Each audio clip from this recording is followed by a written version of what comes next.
What's up, guys? This is Rey-Jay back with another video. And in this one, I want to break down what's happening with SPY, Tesla, and the overall markets. I'm also going to talk about why tomorrow is going to be a very important day as we have the notorious FOMC meeting alongside Jerome Powell, the big guy, giving a speech. But just know that I am not a financial planner, so take nothing I'm saying as financial advice whatsoever. And also, if you guys can, please check out my Moomoo link that's down below or use my QR code right here to sign up. If you sign up for Moomoo with the link down below and deposit $100, you're going to get $20 of free Nvidia stock. If you deposit $2,000 or more, you're going to get $50 worth of Nvidia plus a $100 cash reward. Deposits $10,000 or more to get $300 worth of Nvidia plus $100, or deposits $50,000 or more to get $1,000 of free Nvidia stock plus $100. The offer ends very soon, in just about 9 hours from now, so please use my links down below. It's a very limited time offer. Anyways, now let's talk about what's happening with the markets. So I just want to mention that as far as the market's going, the direction is still bullish. The SPY is making higher highs and higher lows. We're in a very, very nice breakout. This could also be the November squeeze we were talking about. We said there's likely going to be some kind of squeeze in November, and so far that is what is starting to happen. We're not in November yet. We're very close to it, but the market looks like it's starting this early pump. Now, FOMC could be very, very much nuanced. It could be very unpredictable, and we could be losing this support in case we get some kind of dump. If Jerome Powell gives us the rug pull, we could be dumping to fill this gap down here. But if it's the opposite, and if he causes us to pump, we could break all-time highs and just continue to squeeze from here. So we could go either way depending on what Jerome Powell says. That's why I do want to warn you guys to be very careful because of what's about to happen. Now, when CPI came out, obviously the numbers were not perfect. We did see CPI go up a little bit, but core CPI came down and everything was very close to expectations, if not below them. So because of that, the market remained a lot more optimistic, and the market thinks that there's about a 99.9% chance the Fed gives us a 25 basis point cut for tomorrow, right? And that's some important news. We're looking for another cut by the Fed. Now, with that happening, the market is very optimistic, and we've been pumping approaching FOMC, so we're going to see what kind of reaction we get. Tomorrow is going to be Wednesday, October 29th, 2025. Keep in mind, there's not really much data in the morning. It's going to be more quiet, but starting at 2 p.m. Eastern Standard Time, we have the Fed interest rate decision coming out, and then at 2:30 p.m. Eastern Standard Time, we have the press conference with Jerome Powell. This is going to be very important because of the Q&A session. When he starts answering questions, there's going to likely be a lot of volatility. The market's also been very tight the last couple of days. I think we're getting ready for a very, very big move. Now, the Fed has been in this 3-year phase of quantitative tightening. They've been continuing to raise rates, keep them high for a very, very long time. And as of recent, they've started to cut rates again. So now they're starting to transition away from quantitative tightening. However, what's going on is that we're starting to see a lot of shifts right now, and there's been a new consensus that the Fed is going to wrap up this quantitative tightening cycle this month, and we're going to be looking for quantitative easing very, very soon because, once again, we're starting to see the labor market contract. We're seeing more and more companies laying off employees. For example, today, Amazon announced they're going to be laying off 14,000 employees, and the layoffs are continuing with these higher interest rates. So we're seeing unemployment going up in America, which is what the Fed have warned us about. And because the Fed has a dual mandate, their goal is to not let unemployment go up too much. They're trying to monitor everything simultaneously. Because the inflationary numbers were not too bad, the Fed does have some confidence, although the overall view is very much just nuanced depending on the Fed officials. And at the same time, the Fed is expecting more cuts. Now, we could be entering a phase of quantitative easing. It depends on what Jerome Powell says and how this goes. And if that ends up being the case, we will see what that ends up leading to. If Jerome Powell says quantitative easing, that could be a bullish sign for markets, but we don't know for sure, and we'll have to see how it ends up going. So for now, we could go either way, right? There is the camp that, look, the market's already priced in the cuts, everything from FOMC is priced in, we're about to get the rug pulled to come back down to fill this gap. Or there's people who are in the other camp that, wait a second, Jerome Powell is about to say something very different. He's about to be very optimistic and announce quantitative easing, and the market's about to break out higher. So we really could go either way depending on these levels. I'll talk more about the levels in just a second. There is more news coming out. Some news came out that Nvidia's CEO, Jensen Huang, came out, and he's saying that Nvidia is going to be building 7 new supercomputers for the U.S. Department of Energy. That is once again going to be a massive $500 billion worth of bookings for its AI chips. very, very big news for Nvda. Now, another thing affecting the markets is President Trump. As you guys know, he's been traveling to Asia, meeting up with very important leaders, prime ministers, and others. And he has been once again making more deals with Malaysia, with Vietnam, and Japan. And very soon he's going to be meeting up with Xi Jinping in the upcoming days.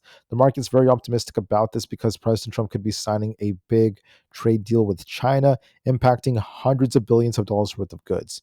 Now, what else is important about that is that it's going to be having a big effect on a big variety of these goods, and it's going to likely delay the overall export controls, which is what the market was looking for.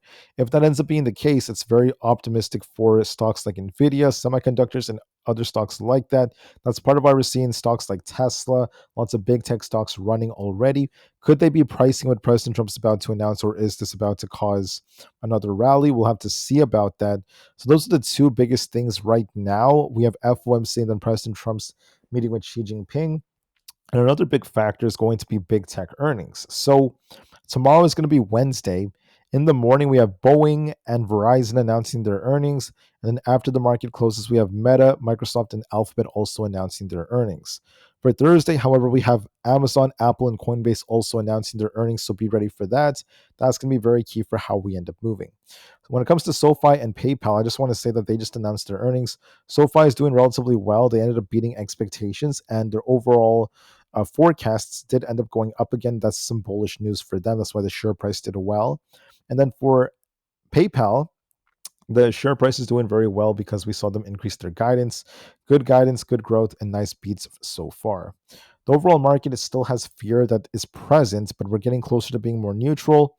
Momentum is at extreme greed right now as we're seeing a lot of buyers stepping in.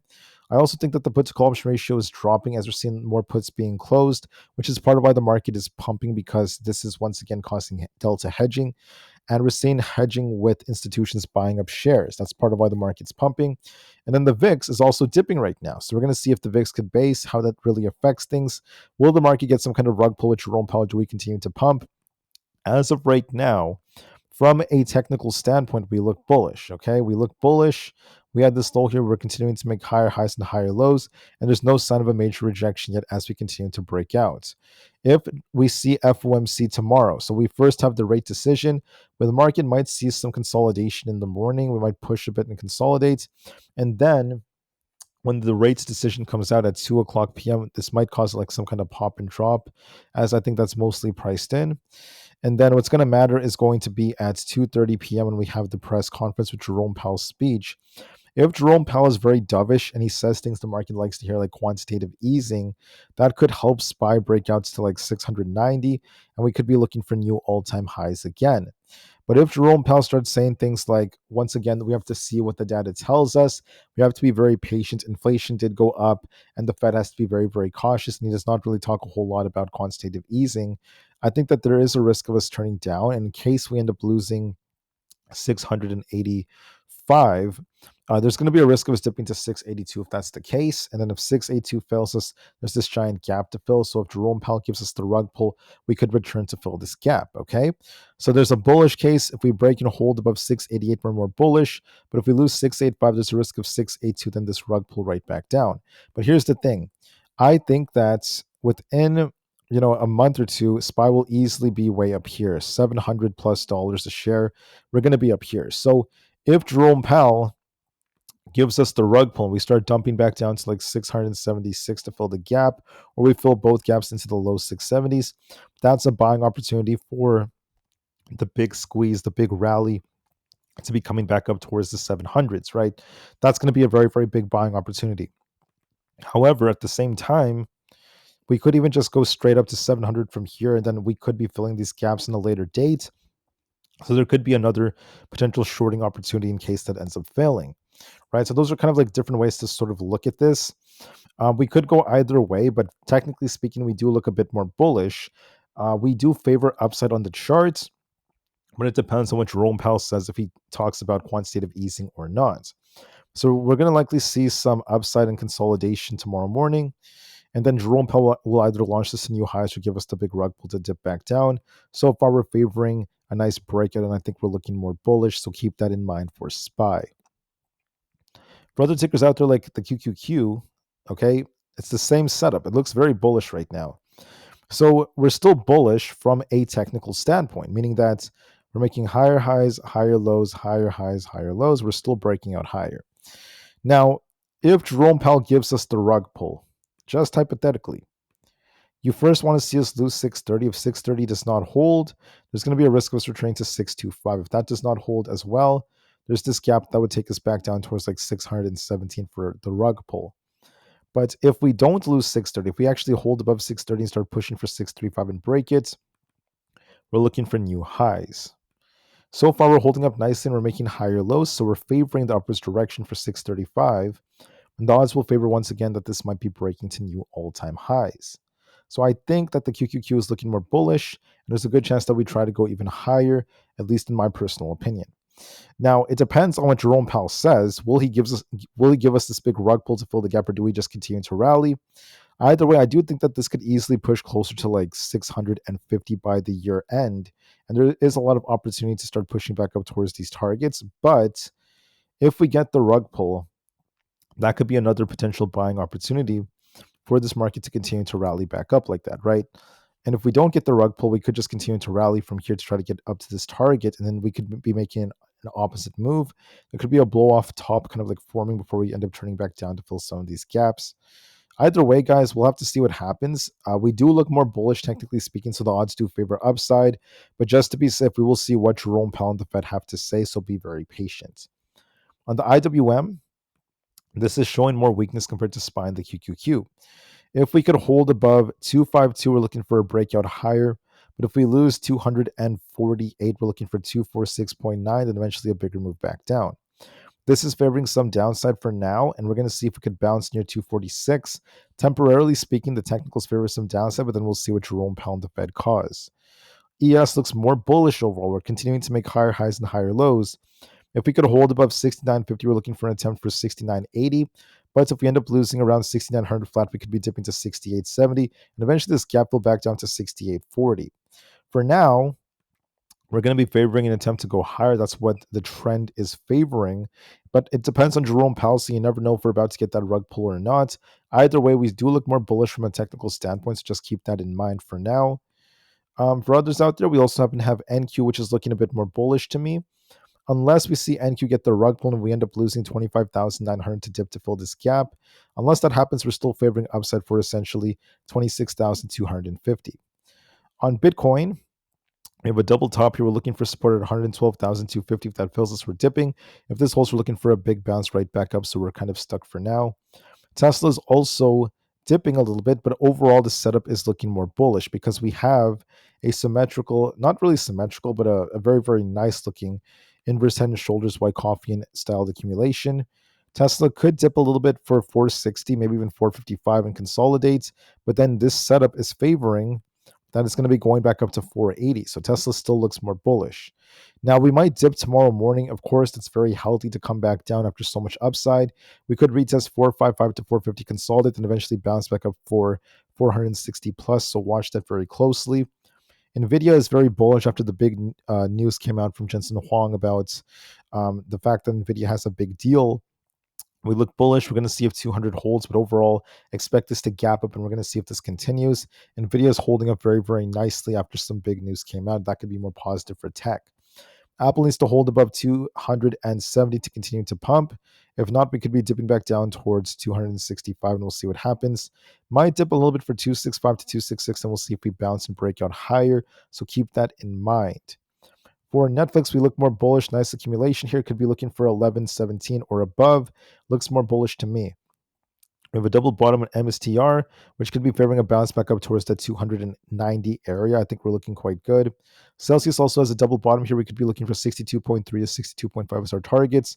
Look for a small bounce, in my opinion. Supermicro also has a nice looking uptrend. As long as we don't lose 51.57, we're going to be favoring an attempt for 54, and then eventually this imbalance fill for 54.5. Right now, we look a bit more bullish. On Palantir, we're making higher lows right here. As long as we don't end up losing essentially 185, we're going to be favoring consolidation and an attempt to push for 192.5. On Rivian, we have a nice looking double bottom here, and we're favoring 13.5 if that breaks. We're looking for 13.75 or above, so I think that this is looking quite good. And with this double bottom, I think that we're looking absolutely fantastic. For SoFi, we're looking more bullish. We're up 5% so far after earnings, and this is on a nice uptrend. We're favoring an attempt to get back up to 32.5 or above. It looks more bullish. AMD is decent. We're consolidating right now. It might follow Nvidia, but I do think this might dip a little bit for 255 or below before it tries to bounce again. If we lose 250, though, it could be more bearish, but look for a dip and a bounce. For ARM, we came down a bit. We need to see if this could hold 172. If it does, we're looking for a bounce back up to 176. If not, we could be dipping to fill the gap back down to 171. So it might see a small dip and a bounce. Either way, there's a little bit of weakness in ARM. PayPal pumped very nicely and started to dip a bit. As long as we don't lose 71.7, though, we could still bounce back up for 76. Coinbase might be retesting 349 before it tries to bounce. There might be some temporary downside. Amazon, however, is consolidating before it tries to push up higher for like the 230s. It looks a bit more bullish to me. Meta is looking more bullish. It's going to be favoring essentially 758 to 760 for some temporary upside. Google's technically on an uptrend. So long as we don't end up losing 262, we're going to be favoring 272 as our potential targets. And then Microsoft is going to be favoring an attempt for a 548. So I think we're doing well. Oracle is also consolidating right here. We're stuck between this 177 zone and as our support and 277 as support and 285 as our resistance. We're consolidating, not really doing much. I think we're going to be very reactive to what happens with the Fed. So we're just going to have to wait on this. It's very indecisive. DJT is looking a bit more bullish. As long as you hold above 16.15, we're looking for 16.8 next. The VIX is starting to bounce a bit, but we're going to see if it just kind of like pops and rejects, just like how it kind of popped here and rejected. It may pop a little bit. The 10-year is going to react to what Jerome Powell says. The dollar is trying to bounce a bit, might be retesting 98.8, and we'll see if it rejects off our EMAs. And then crude is kind of flat. So what's my view of the markets? The honest truth is that we are still looking very bullish on SPY and the QQQ. And then for Tesla, we're also looking decent. We have an inverse head and shoulders like pattern, a nice accumulation, and there could be an attempt to push even higher. We could dip a bit more before it tries to bounce, so just keep that in mind, and we're going to have to see what ends up happening. But overall, I think that we're doing a fantastic job at holding up, and there is still upside potential. Now, even though the technicals do look more bullish, always be open-minded. Just know that I do expect and I do anticipate that SPY could be looking for like 700, for example. If Jerome Powell does hypothetically give us a rug pull, that could be a buying opportunity. And if he doesn't, we could just continue to run from here. So we'll just have to see based off our levels. So be ready for FOMC. It could be a mixed bag. You never know what Jerome Powell will say. We know the Fed will cut. There's a 99.9% chance that will give us a 25 basis point cut. What matters now is what will Jerome Powell say? Does he talk about quantitative easing? Will that help the market bounce more? That does seem a bit more probable to me, but we'll see just to be safe. So be very open-minded. And once again, play the charts in a very unbiased fashion. We'll see what happens heading into tomorrow. Thank you all so much for listening. It's going to be a big, very, very big day. But also, don't forget, we have big tech earnings and a lot of big things coming out as we approach President Trump's meeting with Xi Jinping. Anyways, that's it for this one. Thank you all so much for listening. I'll see you guys tomorrow, and peace out.